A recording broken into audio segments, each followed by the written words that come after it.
par le groupe Saint-Bordelin par le périmètre qui a été jugé à l'époque trop large, notamment pour la partie qui se trouve à l'ouest de la ville.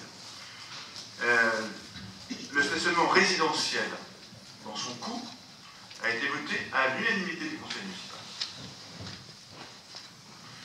Et j'ajoute, M. Leroy, vous avez même dit que cette participation était faible. C'est exactement ce que vous avez dit. Je le dis pour que notre débat soit conforme à celui que nous avons eu précédemment. Parce que j'entends beaucoup de choses, je vois beaucoup de choses écrites. Il faut que quand même les Saint-Mauriens sachent ce que les uns et les autres ont voté. Je vois également écrit beaucoup d'âneries. Et il se trouve que je les vois relayées par un certain nombre d'élus, soit sous des pseudos sur les réseaux sociaux, soit dans des documents qui ont du mal, du reste, à assumer, puisque précisément ce sont des belles âneries. J'ai entendu par exemple que tout Saint-Maur se remis en zone bleue parce qu'on allait le donner à Vinci. J'ai entendu que la verbalisation serait exercée par le délégataire de service public. J'ai même entendu que nous l'avions voté. Alors, les zones bleues, en toute hypothèse, délégation de service public ou pas, ne relèvera jamais, en tout cas ne relèvera pas, d'un délégataire de service public. Excusez-moi, j'ai éternué. Donc, pour répondre à votre question, la réponse est non. De même que la verbalisation, et je remercie beaucoup la police municipale qui le fait dans des conditions compliquées d'explication et en même temps d'autorité, c'est elle qui verbalise. Merci. À mes amours, tout ça. Mais c'est la police municipale qui verbalise, et c'est heureux, sous l'autorité du maire. J'ai demandé à ce que soient d'abord verbalisées les zones rouges, puis peu à peu les zones bleues, conformément au règlement. Donc toute l'histoire de Vinci, de délégation, tout ça, c'est des carabistouilles, et qui n'a jamais fait l'objet d'une délibération. Et je remercie ceux des élus, en tout cas, même d'opposition, qui sont dans l'opposition, qui sont dans la critique, ou pas la polémique, mais dans la proposition constructive des zones bleues, de ne pas avoir relayé ça. Et puis je regrette que d'autres aient souhaité le faire, mais souvent sous pseudo, plutôt que à l'étage découvert. Sur l'articulation zone bleue, zone rouge, zone blanche, cette articulation demeurera. Parce que je considère, nous l'avons d'ailleurs tous dit au conseil municipal, que c'est une articulation qui a son sens et qui a fait ses preuves dans d'autres communes. J'attire votre attention sur le fait que le coût du stationnement résidentiel est 3 fois inférieur à une ville comme Nogent, par exemple. Mais bon, on peut bien sûr que c'est un coût, et Madame Lagarde, vous avez parfaitement raison, ça a un coût. C'est un coût qui n'est pas résiduel. Ce sont 10 € par an, 10 € par mois, 2,50 € par semaine, ce n'est pas résiduel. Mais c'est un coût qui est largement inférieur au coût des villes avoisinantes. Il y a des choses qui peuvent changer, qui pourront changer. Et je l'ai d'ailleurs indiqué. J'ai indiqué lors du conseil municipal précédent. La zone rouge ne bougera pas. La zone rouge n'ayant pas bougé d'ailleurs, parce que c'est une zone payante. Alors, évidemment, personne ne s'en rappelle, parce qu'avant, personne ne payait. Mais la zone rouge demeure.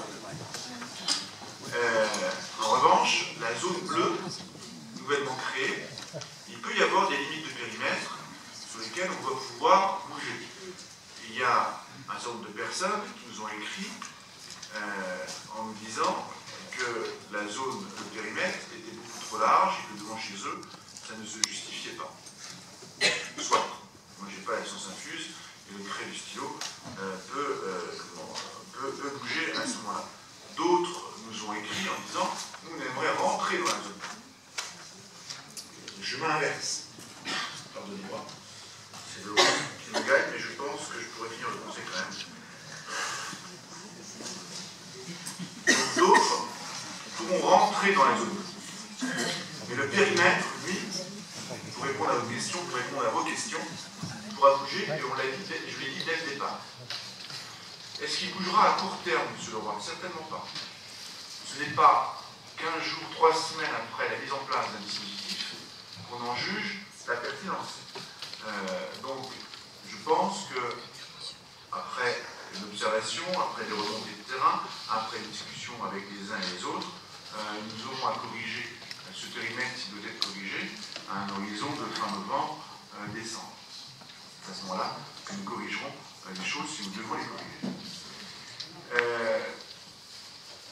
Deuxième chose qui peut évoluer, enfin qui évoluera, c'est les modalités de paiement. Là aussi, les modalités de paiement, on demande un forfait de 110 € annuel. On travaille avec la trésorerie pour trouver des moyens plus personnalisés, également d'ailleurs de paiement à distance. On va regarder comment on peut faire les choses. Je ne peux pas aujourd'hui m'avancer sur les modalités de paiement, mais on va faire en sorte qu'on n'ait pas à régler tout d'un coup et qu'on peut même avoir, qu'on puisse avoir une modalité de paiement par trimestre, par exemple, si on doit prendre 4 trimestres, et puis quelqu'un qui arrive en cours d'année, enfin bref, il y a un certain nombre de choses qu'on devra pouvoir corriger sans trop avancer. On voit bien les modalités techniques que l'on peut prendre, en tout cas pour éviter d'avoir à payer 110 € d'un seul coup. Enfin, sur les différentes questions qui m'ont été posées sur le fameux arrêté des 24 heures et la tolérance sur les bateaux. L'arrêté des 24 heures n'a aucun rapport avec les zones bleues. C'est un arrêté qui date de 2005 et qui vient effectivement éclairer de façon un peu particulière ceux qui ont un macaron résident dans les zones bleues. C'est pourquoi j'ai corrigé l'arrêté municipal de 2005. J'ai pris un nouvel arrêté, j'ai corrigé l'arrêté il y a 2 jours, en ayant une disposition visant les personnes en situation de handicap. Je ne sais pas où je pose ça, mais c'est pas. Mais également les personnes, par ailleurs, ayant souscrit un macaron pour que cet arrêté des 24 heures dans une zone bleue soit levé.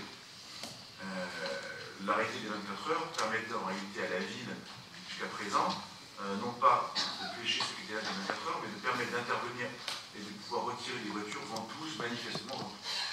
Mais pour ceux qui ont un macaron, cette contrainte des 24 heures est donc levée à partir de l'arrêté dès lors qu'il sera revenu du contrôle de légalité, c'est-à-dire dans quelques jours, et même il est en réalité applicable immédiatement. Donc, immédiatement applicable, donc je l'ai signé il y a 2 jours, il sera affiché et je vous communiquerai aux uns et aux autres. Enfin, sur les bateaux, entre avant la zone bleue et après la zone bleue, pour les bateaux, il n'y a rien de changé.